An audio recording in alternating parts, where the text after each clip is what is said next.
কুর্দি বিদ্রোহীদের সাথে সরকারি বাহিনীর সংঘাতে রণক্ষেত্রে পরিণত হয়েছে সিরিয়ার আলেপ্পো। মঙ্গলবার থেকে চলা লড়াইয়ে প্রাণ গেছে ২২ জনের, আহত অন্তত ১৭৩ জন। বৃহস্পতিবার রাতে অঞ্চলটির বড় অংশের নিয়ন্ত্রণ নেয় সরকারি বাহিনী। এরপরই ঘোষণা করা হয় অস্ত্রবিরতি। বিজলি কেবলসের স্কিন কোটেড ইনসুলেশন আগুন প্রতিরোধী। বিজলি কেবলস, নিরাপদ আজীবন। চলছে মুহুর্মুহু গুলি। সরকারি বাহিনীর সাথে কুর্দি বিদ্রোহীদের সংঘর্ষে রণক্ষেত্রে পরিণত আলেপ্পো। গেল মঙ্গলবার থেকে চলছে এই লড়াই। কুর্দি বিদ্রোহী গোষ্ঠী এসডিএফ আলেপ্পো এবং এর আশেপাশের এলাকায় শুরু করে হামলা। তার পাল্টা জবাব দেয় সরকারি সামরিক বাহিনী। সংঘাত চরম আকার ধারণ করে শেখ মাকসুদ আল আশরাফিয়া এবং বনি জায়েদ এলাকায়।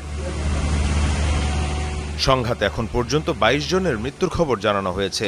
আহত হয়েছেন ১৫০ শতাধিক। ঘরবাড়ি ছেড়েছেন ১ লাখের বেশি মানুষ। অন্তত ৫০টি পরিবার এখানে এসেছে আশ্রয় নিতে।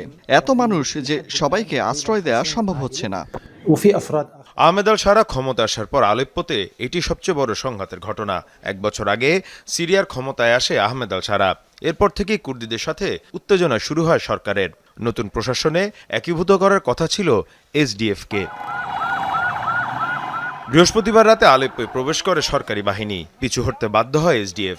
এ অবস্থায় অস্ত্রবিরতি ঘোষণা করে সিরিয়ান প্রশাসন। এদিকে অস্ত্রবিরতি ঘোষণার পর ৫০টি বাস প্রস্তুত করা হয়েছে এসডিএফ যোদ্ধাদের আলেপ্পো থেকে সরিয়ে নিতে।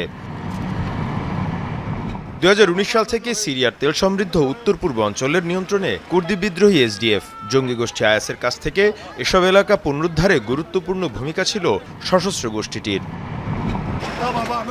মীর মুশফিকা হাসান, যমুনা নিউজ।